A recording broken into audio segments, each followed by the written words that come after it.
중국 뉴스 해설의 이 박사입니다. 오늘은 여러분들께 중국의 배달 서비스에 대해서 말씀을 드리려고 합니다. 중국의 배달 앱 서비스는 우리나라의 그 배달의 민족과 거의 동일한 서비스인데요. 크게 두 가지 서비스가 지금 시장을 장악하고 있습니다. 하나는 메이투안에서 운영하고 있는 메이탄 와이마이라는 서비스고요. 하나는 얼어마, 배고프니? 배고파? 이제 이런 정도의 뜻을 가진 서비스가 되겠습니다. 중국의 음식 배달 서비스는 매년 급성장 중입니다. 매년 20%씩 성장을 해서 지금은 약 3천억 위안 정도 되는 시장으로 알려져 있습니다. 위안화로 3천억이면 우리나라 돈으로는 52조 되는 엄청난 숫자죠. 하긴 중국 인구가 먹는 것과 관계가 있으니 이 정도 숫자가 나오는 것이 당연할지도 모르겠습니다. 그래서 이러한 배달 서비스를 이용하는 사용자가 매년 18%씩 성장을 해서 지금은 약 4억 명 정도가 이용을 하고 있다는군요. 중국 시장경제원이라는 곳에서 조사 분석한 바에 따르면 2020년까지는 시장 침투율, 그러니까 사용 가능한 사람들 중에 사용하는 사람의 비율이 80%에 다다를 거라고 이야기를 하고 있습니다. 그리고 시장 규모는 5조 위안에 다다를 것으로 예상을 하고 있습니다. 천문학적인 숫자죠. 그러면 중국의 이런 배달 서비스를 양분하고 있는 메이탄 와이마이 그리고 얼어마, 이 두 회사의 간단한 숫자를 말씀드리겠습니다.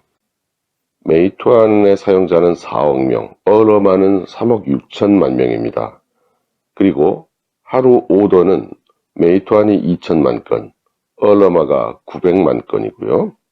그래서 시장 점유율은 메이투안이 62%, 얼어마가 36%입니다. 그리고 이 두 회사의 주요 투자자는 각각 메이투안이 텐센트고요. 얼어마는 알리바바입니다. 그래서 역시 중국의 이런 IT 서비스 뒤에는 다 BAT가 도사리고 있죠. 메이투안의 경우는 이미 홍콩에 상장을 했고 이 사업을 먼저 시작을 한 선점 우위를 가지고 있습니다. 그것을 텐센트가 자금 지원을 뒤에서 하고 있고요. 얼러마는 마윈의 알리바바가 작년에 95억 달러에 인수한 회사입니다. 그런데 이렇게 3천억 위안 시장을 장악하고 있는 이 두 회사가 현재는 적자를 보고 있다고 합니다. 왜냐하면 지금 그 배달에 들어가는 그 비용을 출혈 경쟁하고 있기 때문이라고 하는데요. 그 내용을 좀 들여다보겠습니다. 이것은 메이탄 와이마이 그리고 얼어마가 이제 목숨을 건 그 경쟁 중에 있기 때문인데요. 이것이 중국 신흥시장의 하나의 특징인 것 같습니다. 공유 자전거가 나올 때도 목숨 건 경쟁이 있었죠. 공유 자동차 서비스가 나왔을 때도 목숨을 건 사활을 건 경쟁이 있었습니다. 중국의 경쟁은 정말 무시무시해서 규모도 대단하거니와 그 대단한 규모로 인해서 투입되는 한없이 들어가는 그 자금, 그리고 어느 한편은 죽어야 끝이 나는, 그리고 어느 한편이 죽고 나면 승자가 모든 것을 가져가는 소위 winner takes it all, 이런 현상은 실제로는 더욱더 시장에서의 경쟁에 몰입하게 만드는 요인이 되는 것 같습니다. 지금 현재 상태는 배달 주문을 할 때 추가되는 배달 비용이 얼마 되지 않습니다. 제가 개인적인 경험으로 보면은 어떤 때는 면제도 해주고요. 가장 많을 때도 한 8위안, 7위안 이 정도인 것 같습니다. 보통 4위안 정도고요. 4위안 정도라면은 우리나라 돈으로는 얼마가 될까요?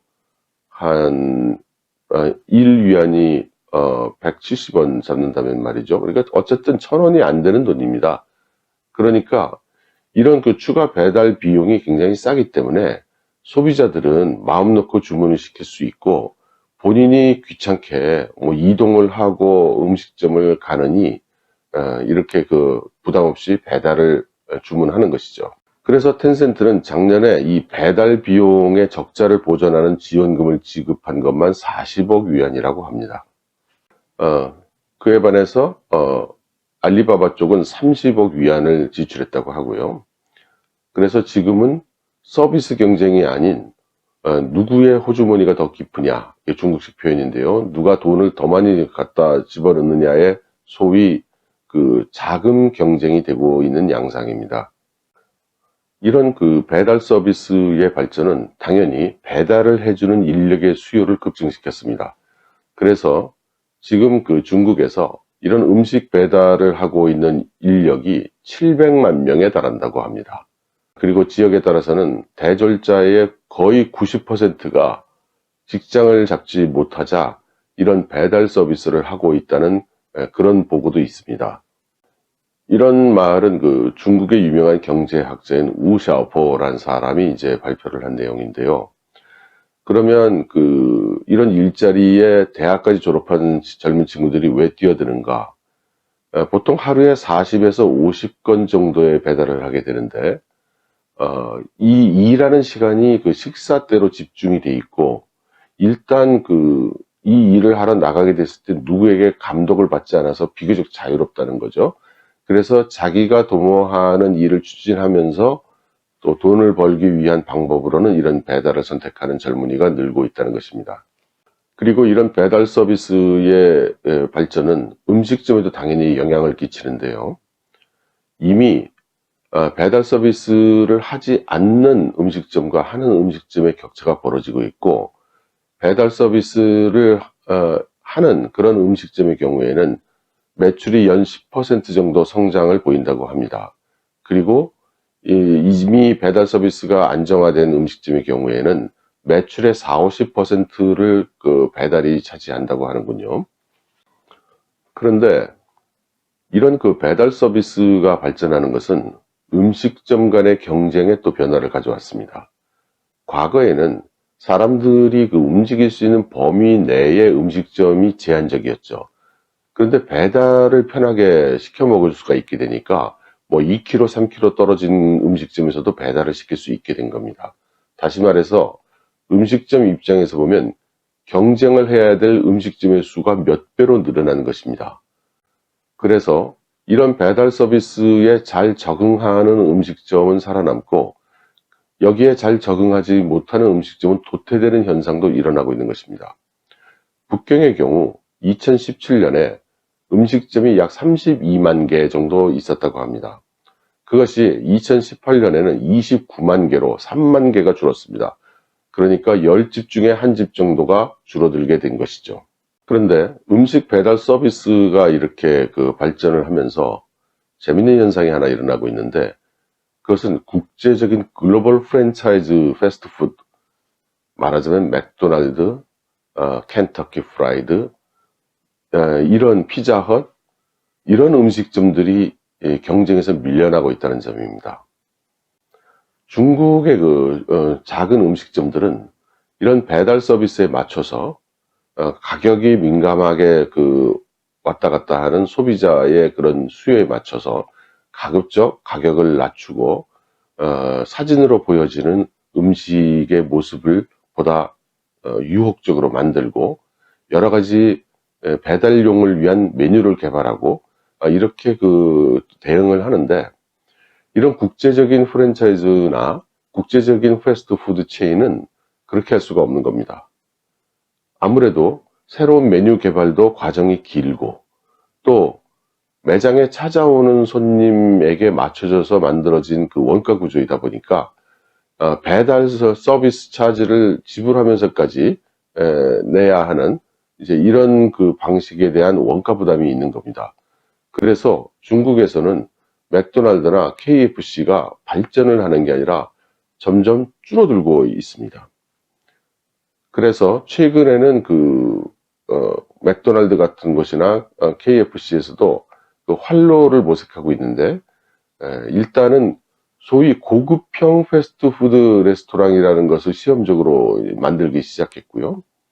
그리고 매장에 왔을 때도 줄을 서지 않도록 휴대폰에 있는 어플로 미리 주문을 하고 또 미리 지불을 하는 그런 방식을 도입을 하면서 자동화를 대폭적으로 전개를 하고 있습니다. 이렇게 해서 배달에 비해서도 결코 불편하지 않다는 이제 그런 서비스 수준을 제고하려는 노력인 것이죠. 그리고 또 의외의 장소로 이 불꽃이 튀었는데 그게 라면 업계입니다. 과거에는 사람들이 바깥에 나가기가 귀찮으면 그냥 집에서 라면이나 끓여 먹지라는 등식이 성립을 했는데 지금은 그렇지 않은 겁니다. 지금은 그 앱으로 손가락 몇 번 돌리면 음식을 다 배달해서 가져다 주니까 라면을 먹지 않는 겁니다. 그래서 라면의 매출이 뚝뚝 떨어지고 있습니다. 물론 라면과 유사한 식품들도 인스턴트 식품들도 마찬가지고요. 그래서 슈퍼에서 파는 그런 인스턴트 식품들의 매출이 점점 내려가고 있는 것이죠. 정말 중국은 백양백태가 펼쳐지는 곳입니다. 이렇게 라면의 수요가 줄어드니까 라면을 아예 고급 음식처럼 만드는 그런 음식점도 생겼습니다. 다름 아닌 한국 라면 전문 음식점이 생긴 것입니다. 이 음식점은 이런 방식입니다. 고객이 음식점에 딱 들어가면 처음에 슈퍼마켓의 진열장처럼 각종 라면이 수십 가지가 이제 진열이 되어 있습니다. 그러면 그 라면을 선택을 해요. 몇 개를 집어가지고 그 카운터에 주면 이 음식점이 라면을 끓여서 내어줍니다. 이것은 우리나라에서 수산시장에 가서 어류를 사가지고 그 안에 있는 음식점에 가서 본인이 산 생선을 주면 요리해주는 시스템과 거의 동일합니다. 그리고 물론 라면을 끓일 때 추가되는 원료들도 선택할 수 있게 하고 여기에 대해서도 서비스 차지를 받습니다. 그 대신 음식점의 내부 인테리어나 이런 것은 아주 고급 음식점처럼 만들었죠. 이게 또 나름 특징이 있고 개성이 있다 해서 중국의 젊은이들에게 또 인기를 끌고 있다고 합니다. 2017년도에 수입 라면 시장에서 한국 라면은 25.8%를 차지해서 시장 점유율 1위입니다. 지금 미중 무역 전쟁의 결과로 우리나라 경제가 많이 움츠러들고 있죠. 그런데 중국의 사업가도 물론이고 기타 화격권의 사업가들은 모두 중국의 내수 시장을 노릴 수밖에 없다고 얘기를 하고 있습니다. 내수 시장이라는 게 뭘까요? 바로 이런 라면, 배달 음식, 이런 소소한 장사를 이야기하는 것입니다. 그래서 저는 개인적으로 이제 중국 시장에서 우리가 노력해 볼 수 있는 분야는 대기업 위주의 반도체, 자동차 이런 것도 있겠지만 우리나라 중소기업이 우리나라의 골목에서 쌓은 실력을 가지고 중국의 니즈에 잘 맞춰내는 이제 그런 서비스가 나올 수 있다면 그것이 중국의 내수 시장을 돌파할 수 있는 어떤 무기가 되지 않을까라고 그냥 혼자만의 생각을 해봅니다. 여러분 들어주셔서 감사합니다.